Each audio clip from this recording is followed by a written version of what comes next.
انت مفيش ولا نادي حتى هذه اللحظه مقدم عرض لاشرف بن شرقي انه يتعاقد معاه اصلا. اشرف بن شرقي هو اكثر حرصا على الانضمام لنادي الزمالك، عايز يستعيد بريقه، عايز يستعيد نجوميته جماهيريته، وكان هو الطب في نادي الزمالك اشرف بن شرقي يعني. هو وساسي لو تفتكروا الفرقه الثقيله قوي اللي كانت موجوده في نادي الزمالك، فرقه عظيمه، ما كانوش موفقين في بعض البطولات لكن فرقه تقيله. احد ابرز العناصر كان اشرف بن شرقي، فالقصه مش اوبشن بالنسبه لمجلس اداره الزمالك، هتجيب اشرف بن شرقي هتجيب اشرف بن شرقي.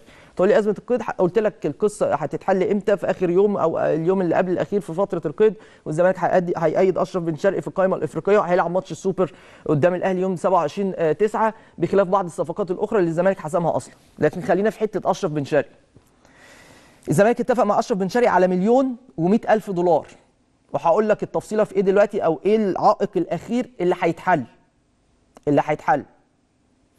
مليون